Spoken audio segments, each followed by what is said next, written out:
Ousmane Dembélé, on peut maintenant le mettre dans ce cercle très fermé des joueurs, les gars, qui ont quand même gagné la Coupe du Monde, le Ballon d'Or et la Ligue des Champions. Il n'y en a pas beaucoup, les gars, il y a seulement ces joueurs-là. Et maintenant, Dembélé en fait partie, ainsi que Messi, Kaka, Zidane, Rivaldo, Ronaldinho. Donc félicitations vraiment à Ousmane Dembélé.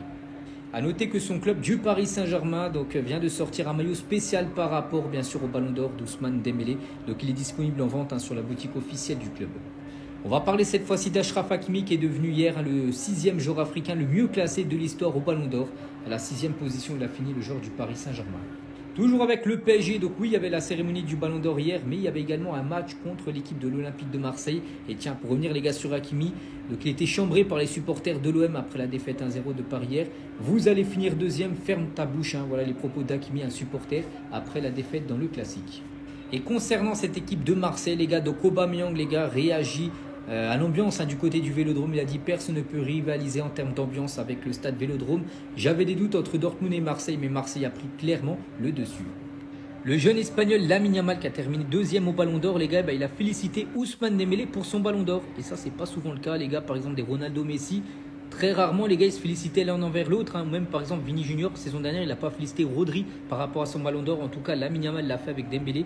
Il a mis sur son compte Instagram: le plan de Dieu est parfait. Il faut grimper pour arriver au sommet. Heureux pour le trophée Copa. Deuxième fois qu'il remporte ce trophée.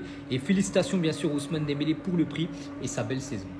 Toujours avec cette cérémonie hier soir du Ballon d'Or, on va parler cette fois-ci du président du Paris Saint-Germain. Bon, pour l'instant, les gars, c'est sa période prime avec la Ligue des Champions, de sa remportée, des joueurs du PSG qui sont récompensés. Et président, j'aimerais que vous soyez avec moi pour cette soirée-là. Donc la réponse d'Ousmane à Nasser, bien sûr, quand il lui a demandé en gros, est-ce qu'il allait aller au classique, voilà, regardez bien sûr le match Marseille-Paris Saint-Germain, ou est-ce qu'il voulait qu'il reste bien sûr avec lui pour la cérémonie. Donc Dembélé a voulu qu'il soit présent tout simplement pour cette cérémonie du Ballon d'Or.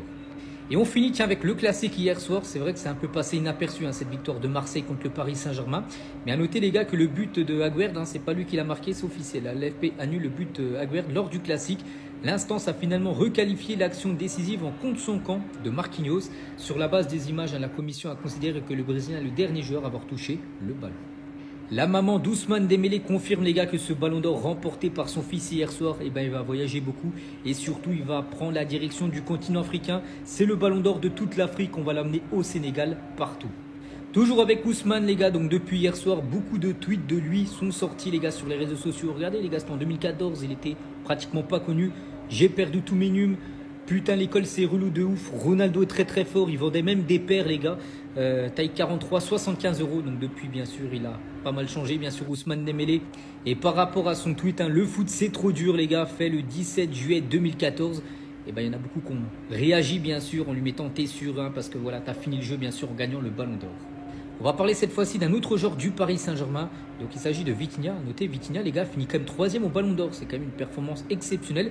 Et Vitinha est devenu le 6e joueur portugais à atteindre le podium du Ballon d'Or. Regardez les légendes, quand même. Il y a du Cristiano Ronaldo, du Deco, du Luis Figo, Paulo Futre, Eusebio. Et Vitinha, les gars, fait partie de ces légendes portugaises.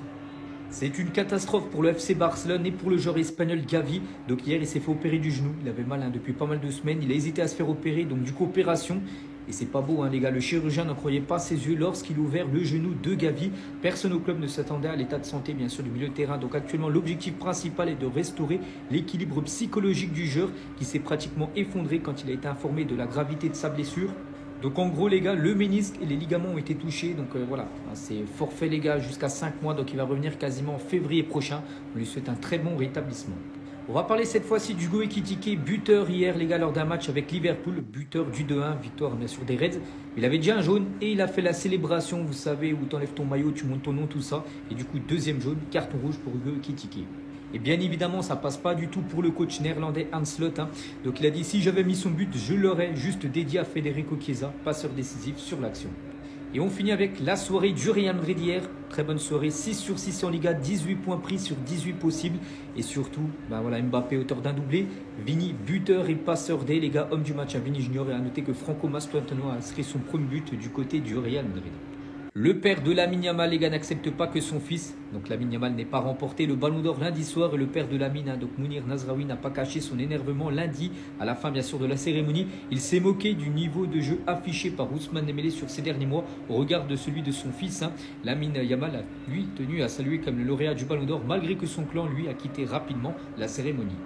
On va parler cette fois-ci de Juan Laporta, c'est le président du FC Barcelone et il a réagi sur l'absence du Real Madrid au Ballon d'Or. Il a dit ce que fait le Real Madrid est son affaire. Nous, on y va par respect pour le football et les organisateurs. On va parler cette fois-ci de Marc Bernal, tout jeune joueur du FC Barcelone. A noter que Chelsea avait fait une offre à Marc Bernal cet été pour essayer de s'offrir le jeune Blaugrana. Le projet était de le prêter dans la foulée à Strasbourg, un club satellite bien sûr de Chelsea, pour sa première saison. Mais le joueur a voulu rester du côté du FC Barcelone. Et on finit les gars aujourd'hui avec Hugo Ekitike qui a partagé une story Instagram parce qu'hier il a été buteur mais il a enlevé son maillot, il avait déjà un jaune, du coup double jaune, carton rouge. Il a présenté ses excuses pour son carton rouge d'hier soir. J'étais tellement excité ce soir d'aider l'équipe à remporter notre victoire ici à la maison pour mon premier match de Carabao Cup. L'émotion est le dessus sur moi ce soir. Mes excuses à toute la famille Reds. Merci aux fans qui nous soutiennent toujours et à mes coéquipiers d'avoir assuré bien sûr cette victoire.